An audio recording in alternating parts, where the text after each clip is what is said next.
오늘은 성령 강림 주일입니다. 오늘 성령 하나님께서 우리 가운데 함께 하십니다. 시간에 우리 가운데 살아 역사하신 그 하나님을 간절히 사모하는 마음으로 우리 함께 찬양하도록 하겠습니다. 주님의 성령 지금 이 가운데 우리 가운데 임하여 주옵소서. 간절히 성령을 갈망하는 마음으로 하나님께 찬양 올려드리겠습니다.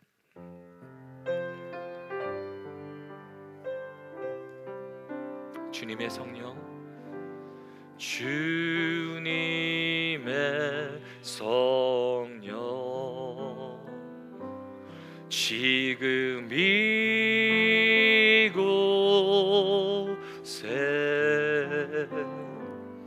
임하소서.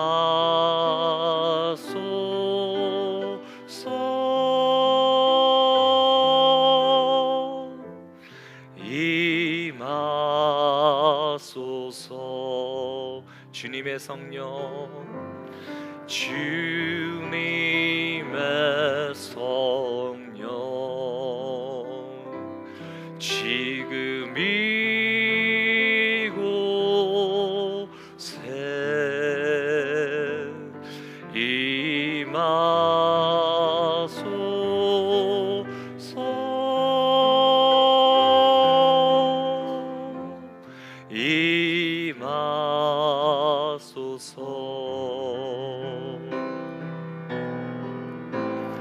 할렐루야,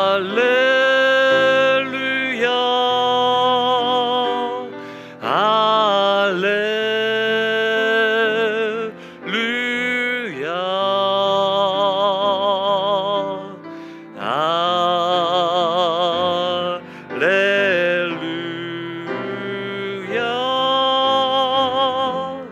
할렐루야.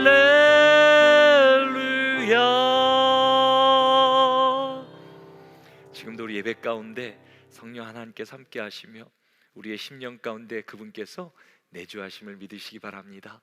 그분께서 오늘도 우리 가운데 충만히 임재하시고 또 하나님의 말씀을 우리의 심령 가운데 친히 말씀하시며 새겨주실 것을 간절히 사모하며 나아갑니다. 우리는 계속해서 복음서를 통해 예수님이 누구신지를 배우고 있습니다. 지난주에는 자연을 다스리시는 예수님이라는 말씀의 제목으로 은혜를 나눴습니다. 예수님이 그저 좋은 말씀을 전하시는 선생이 아닙니다. 예수님이 그저 능력을 행사하시는 선지자가 아닙니다. 예수님은 태초에 말씀 되시며 모든 만물을 창조하신 창조주 하나님 되십니다. 예수님이 갈릴리 바다의 큰 광풍 가운데서도 안식을 누리십니다. 그 가운데서 제자들을 돌보시며 말씀으로 큰 광풍을 잠잠하게 하십니다. 우리는 그분의 돌보심과 말씀과 그분을 따르는 믿음 안에서 참된 안식을 누리게 됩니다. 자연을 다스리시는 예수님을 향해 제자들은 큰 두려움을 느끼며 그분을 경외하게 됩니다.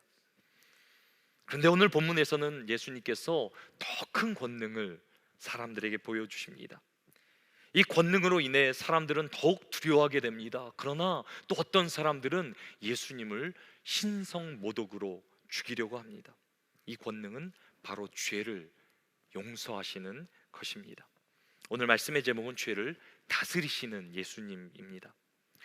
우리는 몸이 약해지고 몸에 병이 생기게 되면 의사를 찾아갑니다. 병의 치료를 위해 가장 중요한 것이 무엇입니까? 진단입니다. 진단이 잘못되면 치료 자체가 불가능합니다. 당장 수술을 해야 되는 상황 가운데 가벼운 진통제를 처방해 주거나 가벼운 감기에도 항암 치료를 받으라 그러면 황당한 일일 것입니다. 진단을 못하면 돌팔이고 진단을 잘하는 의사가 명의가 되는 것입니다. 가장 탁월한 명의는 몸에 드러나는 현상과 통증을 넘어 질병의 근본적인 원인까지 진단하는 사람입니다. 예전에 중국에 편작이라는 명의가 있었다고 합니다.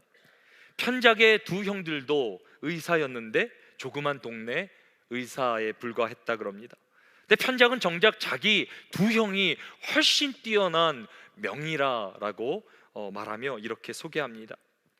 제 맏형님은 환자가 고통을 느끼기도 전에 표정과 음색에서 이미 그 환자에게 닥쳐올 큰 병을 알고 미리 치료하기 때문에 환자는 의사가 병을 치료해 주었다는 사실을 알지 못합니다.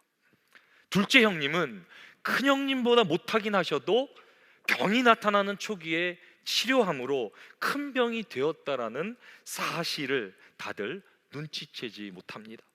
하지만 저는 이미 병이 크게 될 때까지 알지 못해서 중병을 앓는 환자들을 치료하니 저만 유명해질 수 없는 사실입니다. 편작의 마정같이 병의 근본적인 원인을 이미 알고 예방해 주는 의사가 있다면 정말 탁월한 명의일 것입니다. 그런데 편작의 마정보다 더 뛰어난 분이 한 분 계십니다. 그분 눈에 보는 질병을 넘어 인간의 가장 깊은 곳에 있는 영혼의 연약함을 치유하시는 분이십니다. 그분은 바로 예수 그리스도이십니다. 예수님은 인간을 자신의 형상으로 만드신 창조주 하나님이십니다. 그래서 예수님만 인간을 가장 잘 아시고 인간의 모든 연약함을 치유하십니다. 그리고 지금도 예수님은 우리의 연약함을 치유해 주십니다. 이것이 오늘 말씀의 키포인트가 됩니다. 우리 같이 한번 믿음으로 고백하십니다. 예수님은 우리의 연약함을 치유하십니다. 오늘 본문은 예수님의 놀라운 치유를 기록하고 있습니다. 본문 누가복음 5장 17절 말씀 우리 같이 함께 읽겠습니다. 하루는 가르치실 때에 갈릴리의 각 마을과 유대와 예루살렘에서 온 바리새인과 율법 교사들이 앉았는데 병을 고치는 주의 능력이 예수와 함께 하더라. 오늘 본문의 배경은 이렇습니다. 예수님께서는 갈릴리 전역에서 천국 복음을 전파하십니다. 그리고 많은 병을 고쳐 주십니다. 그리고 사역의 거점이었던 가버나움으로 돌아오십니다. 그리고 가버나움에 위치한 집에서 예수님은 머무십니다. 그리고 예수님께서 가버나움에 머무신다라는 소식이 갈릴리 전역에 퍼지게 됩니다. 멀리 유대 지역까지 퍼져 사람들이 몰려오기 시작합니다. 그 이유가 무엇이었습니까? 예수님께서 많은 병, 어떤 병이라도 고쳐주셨기 때문입니다.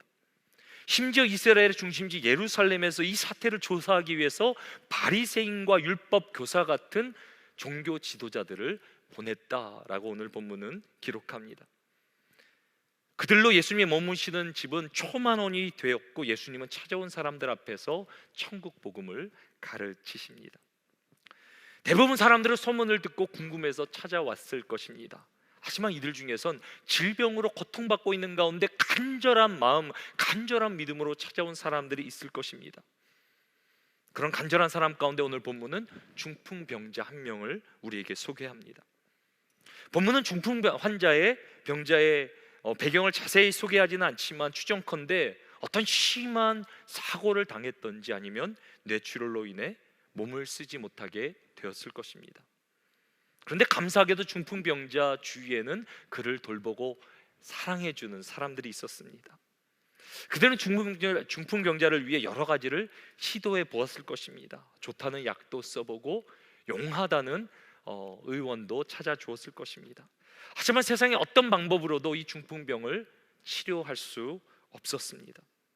그때 마침 사람들은 예수님의 소문을 듣기 시작합니다. 예수님께서 모든 병을 고쳐주신다, 치유해 주신다라는 말을 듣게 됩니다. 그리고 그분 앞에만 나가면 이 병이 고침받을 것이라는 소망과 굳건한 믿음이 일어나게 됩니다. 그래서 사람들이 어떻게 합니까?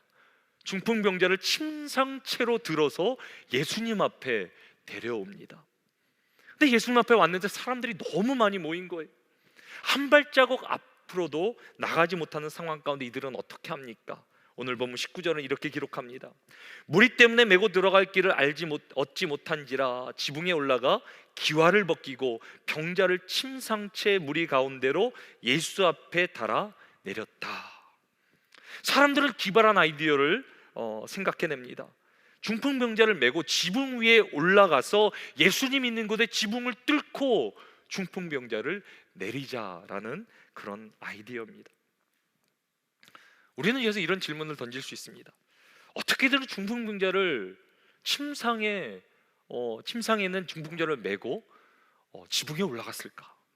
또 이들은 어떻게 지붕을 뚫고 중풍병자를 내릴 수 있었을까? 여러분들 어떻게 생각하십니까? 한번 이 부분에 대해 상상해 보셨습니까? 이 질문들의 답은 예수님 당시의 지배 구조를 생각하면 쉽게 이해될 수 있습니다. 예수님 당시 집들은 대부분 1층으로 된 건물입니다. 집의 지붕은 곡식을 말리거나 때로는 잠을 자기 위해 용도로 쓰여졌기 때문에 평평하게 만들었다 그럽니다. 그리고 건물의 벽은 돌로 만들었지만 지붕은 종려나무 가지와 갈대를 엮어서 그 기초를 세우고 그 위에 진흙을 이제 붙여서 단단하게 만들었다 그럽니다. 그래서 당시 지붕은 사람이 다니거나 잠잘 수 있을 만큼 단단했지만 또 충격을 가하면 부서질 수 있는 그런 상황입니다. 그리고 당시 모든 집에는 지붕으로 올라가는 옆 계단이 있었다 그럽니다. 이제 오늘 본문의 내용이 이게 잘 그려지십니까? 사람들은 집 옆에 있는 계단을 통해 지붕 위로 올라갔을 것입니다. 그리고 예수님이 계시는 곳이라고 예상되는 곳에 충격을 가해 구멍을 뚫기 시작했을 것입니다. 먼저 진흙으로 된 부분을 부서뜨리고 나중에 종려나무와 갈대로 되어 있는 그 부분을 이제 뜯어 올렸을 것입니다. 그렇게 만들어진 구멍을 통해 중풍병자가 누워있는 침상을 밧줄에 매어 천천히 예수님 있는 곳까지 내렸을 것입니다. 집 밖의 지붕 위에서 이런 일이 벌어졌다면 이제는 집 안쪽에서 한번 상황을 상상해 보겠습니다. 지금 예수님께서 집 안에서 말씀하고 계십니다. 집 안에 사람들로 모여 팍팍하게 사람들이 채워져 있습니다. 근데 갑자기 어떤 일이 벌어집니까? 집 천장에서 지붕에 충격을 가하는 큰 소리가 들리기 시작합니다. 천장이 흔들리고 진흙과 흙이 떨어지기 시작합니다. 사람들은 깜짝 놀라 어리둥절하며 모든 시선을 천장에 집중하기 시작합니다. 근데 결국 천장이 열리고 큰 구멍이 생기게 됩니다.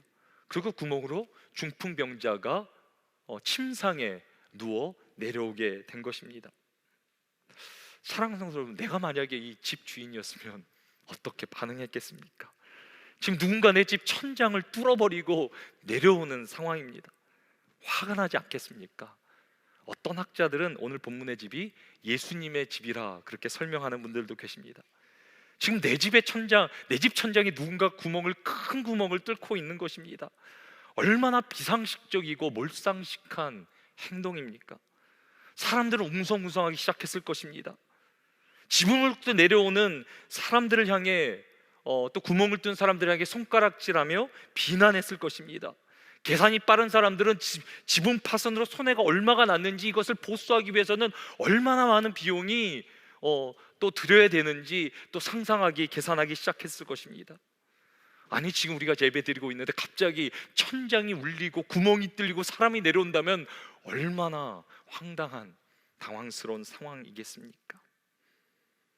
그렇다면 이런 상황 가운데 예수님께서는 무엇에 주목하십니까? 누가복음 5장 20절 말씀 우리 같이 함께 읽어보도록 하겠습니다. 예수께서 그들의 믿음을 보시고 이르시되 이 사람아 내 죄사함을 받았느니라 하시니. 예수님은 놀랍게도 파손된 천장에 주목하지 않으십니다. 사람들의 놀라는 반응에도 주목하지 않으십니다. 예수님이 주목하셨던 건 딱 하나였습니다. 바로 믿음이었습니다. 예수께서 그들의 믿음을 보시고, 예수님은 믿음을 보십니다. 사랑하는 여러분, 지금도 예수님께서 우리와 함께 하시는데, 예배 중에 거하시는데, 주님께서 원하시는 것, 주님께서 우리 가운데 기대하시는 것, 주님이 주목하시는 것이 무엇입니까? 우리의 믿음인 줄로 믿으시기 바랍니다. 우리가 다른 거 못 들어도 주님을 믿습니다. 주님을 신뢰합니다. 나도 주님 만나면 고침받을 수 있고, 나도 주님 만나면 회복될 수 있습니다. 이 믿음을 주께 드림으로 오늘도 주님이 주목하시는, 기뻐하시는 사람이 되기를 주님의 이름으로 축원합니다. 이제 잠시 예수님께서 오늘 본문에서 주목하신 그 믿음을 생각해 보려고 합니다. 중풍병자와 그 침상에 눕혀 데려온 사람들의 믿음은 무엇입니까? 예수님께서 병을 낫게 하실 것이라는, 치유해 주실 것이라는 믿음입니다. 그들은 다음날 예수님을 찾아올 수도 있었습니다. 아니, 사람들이 다 돌아간 후에 예수님을 만날 수도 있었습니다. 그러나 그들 마음 가운데는 어떤 믿음이 있었습니까?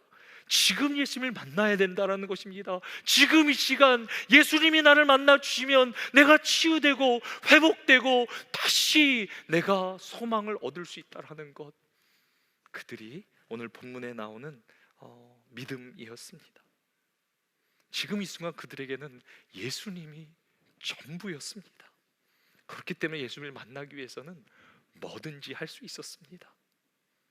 그런 그들의 믿음을 예수님께서 보십니다. 그리고 이런 놀라운 말씀을 선포해 주십니다. 이 사람아, 내 죄사함을 받았느니라. 이 사람아, 내 죄사함을 받았느니라. 그들이 바랬던 것, 구했던 것은 육신의 연약함을 치유받는 것이었습니다. 그러나 창조주 하나님, 우리의 구원자 되시는 예수님, 그들에게 그 이상, 육신의 구원, 육신의 치유 이상을 주시기를 원하셨습니다. 육신의 연약함을 넘어 영혼의 상처와 아픔을 만져주시고 그 영혼을 치유해 주시기 원하셨습니다. 예수님은 믿는 자의 영혼을 치유해 주시는 분입니다. 이것이 오늘 말씀의 첫 번째 포인트가 됩니다. 인간은 누구나 육신의 연약함을 벗어나 건강해지기를 원합니다. 하지만 세상의 어떤 명의일지라도 인간의 연약함을 완전하게 치유해 줄 수는 없습니다. 왜냐하면 인간의 문제는 죽음의 문제이기 때문입니다. 모든 인간은 죽음을 향해 달려갑니다. 이 과정을 우리는 노화 현상이라고 부릅니다. 우리는 아직도 노화 현상을 정확하게 완전하게 규명하지 못하지만 현대 과학을 통해 발견한 중요한 사실이 하나 있습니다. 인간의 노화 현상이 인간을 구성하는 작은 단위에서 일어난다라는 것입니다. DNA의 끝부분 텔로미어라는 그 부분에서, 그 불완전함에서 인간의 노화가 시작된다는 것, 우리는 과학적으로 알 수 있습니다. 현대과학은 이 놀라운 사실을 발견하긴 했지만 애당초 텔로미어가 왜 불안정해졌는지를 규명할 길이 없습니다. 그런데 성경은 이 불안정함의 시작을 타락이라고 분명하게 우리에게 말합니다. 인간은 하나님의 형상으로 완전하게 지음받았습니다. 인간의 DNA도 깨끗했고 완전했습니다. 하나님의 창조 가운데 죽음은 없습니다. 사랑하는 성도 여러분, 죽음이 없는 세상을 상상해 보셨습니까? 지금 우리는 죽음의 그림자가 덮여있는 세상을 살고 있지만 죽음이란 게 사라진다면 어떤 세상이 펼쳐지겠습니까? 주름살도 없을 것입니다. 흰머리도 없을 것입니다. 머리가 빠지는 일도 없을 것입니다. 세상은 노화 현상을 막아보겠다고 좋은 약으로, 화장품으로, 수술로 얼마나 많은 돈과 시간과 노력을 투자하고 있습니까? 이것이 다 죽음으로 인한 노화 현상을 막기 위한 노력입니다. 근데 죽음의 문제가 해결된다면 노화의 문제도, 질병의 문제도 해결됩니다.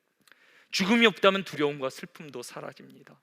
인간이 가장 두려워하는 것이 죽음일 것입니다. 죽으면 다 끝나는 것입니다. 내가 노력한 것, 소유한 것 다 사라지게 됩니다. 또 우리 몸에 조금이라도 문제가 일어나면 의사가 암이라고 진단 내리면 우리 안에 두려움이 일어납니다. 죽음의 그림자를 느끼는 것입니다. 더 나아가 죽음은 사랑하는 사람과 이별하게 합니다. 사랑하는 가족, 사랑하는 친구, 사랑하는 이웃과 원하지 않는 이별을 하게 하는 것, 그것이 죽음의 비극, 죽음의 슬픔입니다. 세상은 죽음이 자연스러운 것이라 이 순리를 받아들이라 라고 말합니다. 하지만 성경은 그렇게 전하지 않습니다. 하나님의 창조에는 죽음이 없었다라고 분명히 전합니다. 하나님은 인간을 창조하시되 육체 가운데 생기를 부어 생명, 완전한 인간으로 만드시고 하나님의 형상으로 영원한 생명을 주셨다라고 말합니다. 하지만 인류 역사 가운데 사망이 들어온 순간이 있습니다. 그 순간을 사도 바울은 로마서에서 이렇게 우리에게 소개합니다. 로마서 5장 12절 말씀 우리 같이 함께 읽겠습니다. 그러므로 한 사람으로 말미암아 죄가 세상에 들어오고 죄로 말미암아 사망이 들어왔나니 이와 같이 모든 사람이 죄를 지었으므로 사망이 모든 사람에게 이르렀느니라. 성경은 인류 역사 가운데 사망이 들어온 원인을 뭐라고 가르칩니까? 죄로 말미암아 사망이 들어왔다. 죽음의 원인은 죄입니다. 죄로 인해 인간 가운데 죽음이 들어왔고, 그로 인해 인간은 작은 바이러스 하나도 이기지 못하는, 견디지 못하는 연약한 존재가 되어버립니다. 인간의 근본적인 문제를 해결하기 위해서는 이 죄와 죽음의 문제가 해결돼야 됩니다. 인간에게 구원자가 있다면, 인류에게 구원자가 있다면 죄와 문제를 해결하고 다스리시는 분이어야 합니다. 그런데 성경 우리에게 전해주는 굿뉴스, 복된 소식이 있다 우리에게 말합니다. 인간의 모든 죄와 죽음을 이기시고 정복하시고 다스리시는 분이 있음을 우리에게 가르쳐 줍니다. 그분이 누구십니까? 우리 구주 예수 그리스도이십니다. 그래서 사도 바울은 로마서 8장 1절과 2절에 이렇게 선포합니다. 우리 같이 한번 믿음으로 고백하십니다. 그러므로 이제 그리스도 예수 안에 있는 자에게는 결코 정죄함이 없나니 이는 그리스도 예수 안에 있는 생명의 성령의 법이 죄와 사망의 법에서 너를 해방하였음이니라. 아멘. 그렇게 믿으십니까? 예수 그리스도에 대해 결코 정죄함이 없나니 이제는 더 이상 우리가 죄와 사망의 법이 아니라 성령의 생명의 법 안에서 자유케 되었노라 라고 사도 바울은 선포하십니다. 예수는 십자가에서 자기네 죽음을 통해 우리의 모든 죄값을 치르십니다. 그러고 죽음의 권세를 이시고 3일 만에 부활하십니다. 이제는 누구든지 예수를 믿는 자마다 성령이 임함으로 영원한 생명을 얻게 되고 죄와 사망을 이기는 삶을 살아가게 됩니다.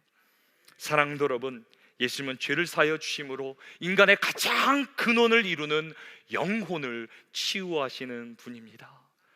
하지만 영혼의 치유함을 받지 못하면 인간은 결국 심판받아 멸망에 이르게 됩니다. 저는 오늘 우리 예배드린 우리 모두가 예수 그리스도를 믿고 영혼이 강건해지는 영생의 복을 누리게 되기를 주님의 이름으로 축원합니다. 예수님은 믿는 자의 영혼을 치유하십니다. 예수님은 더 나아가 믿는 자의 육신을 치유해 주시는 분이십니다. 이것이 오늘 말씀을 통해 기억해야 될 두 번째 포인트가 됩니다. 오늘 본문에서 문제가 하나 발생합니다. 예수님께서는 죄사함을 통해 그 영혼을 치유해 주십니다. 근데 그 사실을 확인할 길이 없다라는 것입니다. 그래서 서기관과 바리새인들은 예수님이 거짓말로 사람을 속였다고, 하나님을 모독했다라고 생각합니다. 오늘 보면 21절입니다. 서기관과 바리새인들이 생각하여 이르되 이 신성 모독하는 자가 누구냐? 오직 하나님 외에 누가 능히 죄를 사하겠느냐?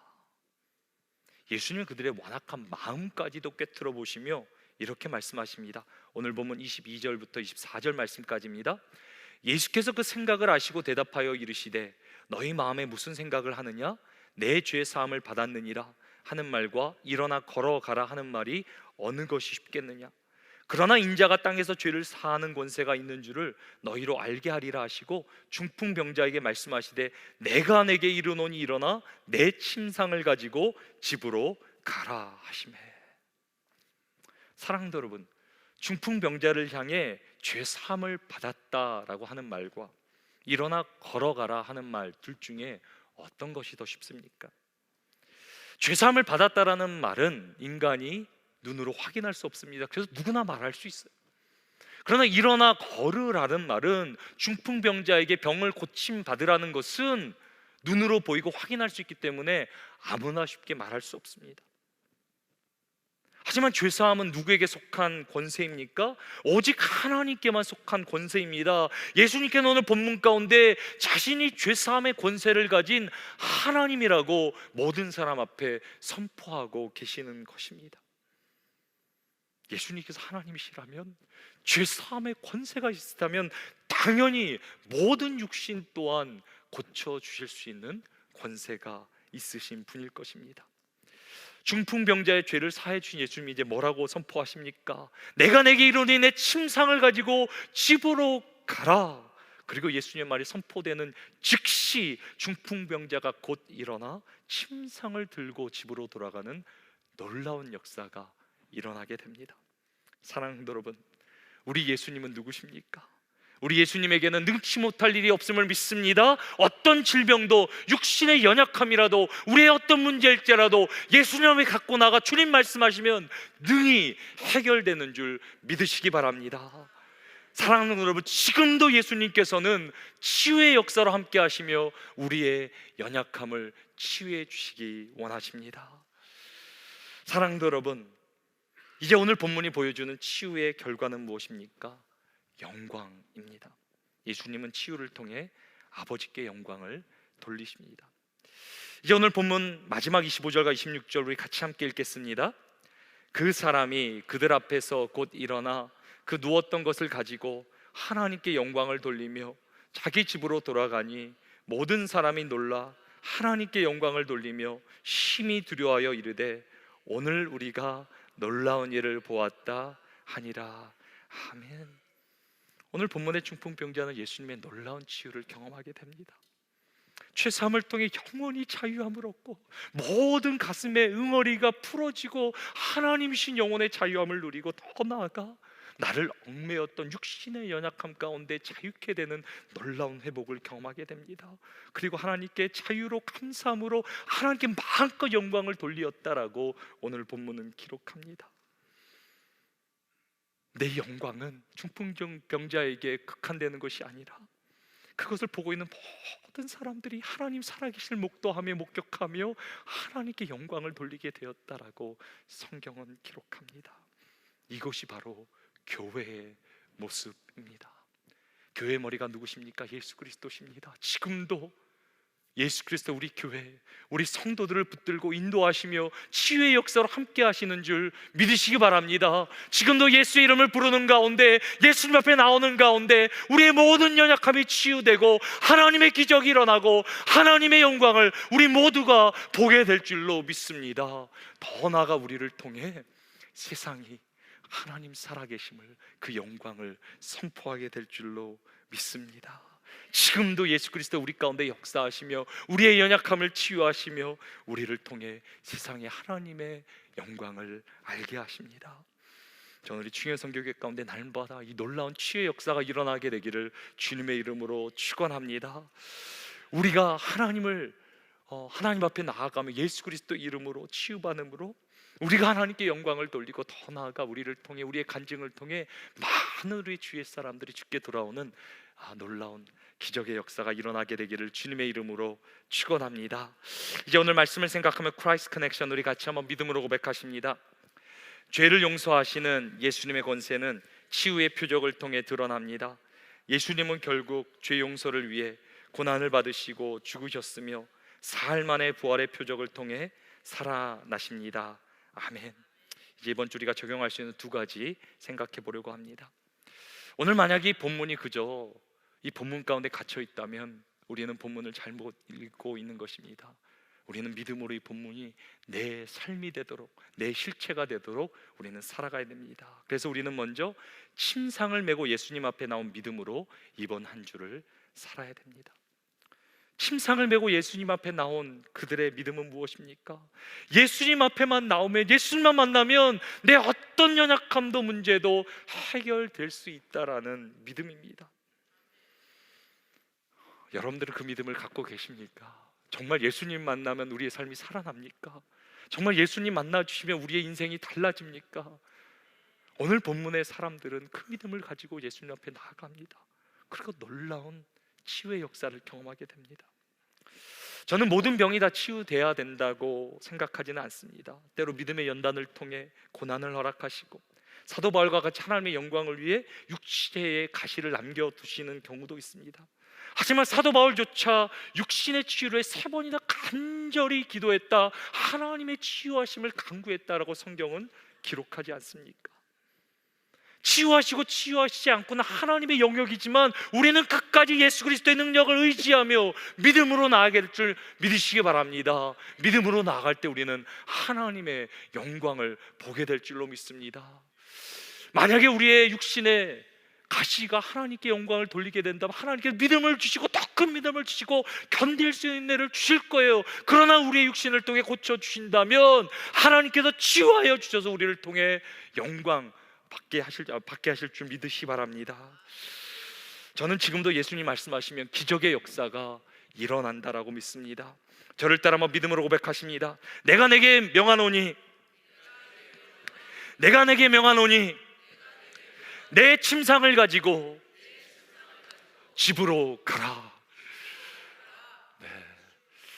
예수님께서 오늘도 우리 가운데 명하시면, 이르시면 우리의 연약에, 우리의 정말 누워져 있던, 무너져 있던 침상을 들고 평강으로, 기쁨으로, 영광으로 우리의 집으로 돌아갈 줄로 믿습니다.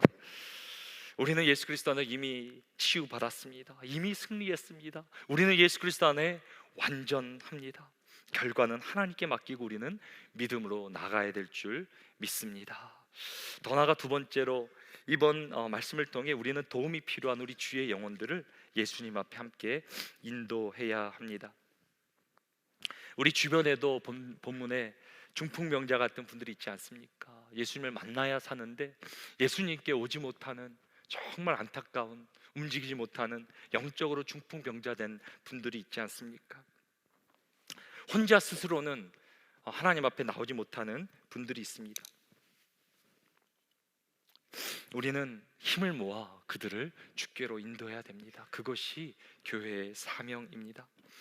특별히 이번 구역 모임에서 여러분들 모일 때요, 정말 우리 구역에서 감당해야 되는 오늘 말씀의 중풍병자가 누구인지, 우리 주변에 믿지 않는 우리 가족들, 또 이웃들, 우리의 사랑하는 분들, 우리가 정해놓고 그분들을 위해 기도하기를 소망합니다. 마치 사람들이 중풍병자가 누운 침상을 메고 예수님 앞에 나온 것처럼 우리도 그 영혼이 주께 나올 수 있도록 도와주어야 됩니다. 먼저 우리는 영혼을 긍휼히 여기는 마음을 가져야 됩니다. 그리고 더 나아가 우리는 예수님께 나아갈 길이 반드시 있다고 믿어야 됩니다. 그저 포기하는 것이 아니라 끝까지 주님 앞에 그 영혼을 메고 끌어매고 우리는 나와야 됩니다. 그래서 우리는 끝까지 포기하지 말아야 됩니다. 절대로 마음이 열리지 않을 것 같아도, 절대로 돌아오지 않을 것 같아도 우리는 끝까지 믿음을 가지고 나가야 됩니다. 그리고 필요하다면 지붕도 뜯어야 됩니다.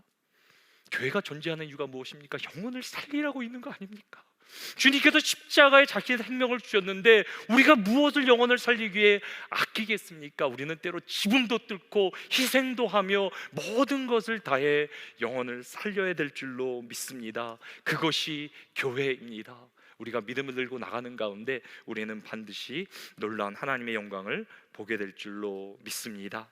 사랑하는 여러분, 이번 한 주 주신 말씀 붙들고 주님이 주신 놀라운 치유를 경험하며 하나님의 영광으로 우리 모두가 살게 되기를 주님의 이름으로 축원합니다.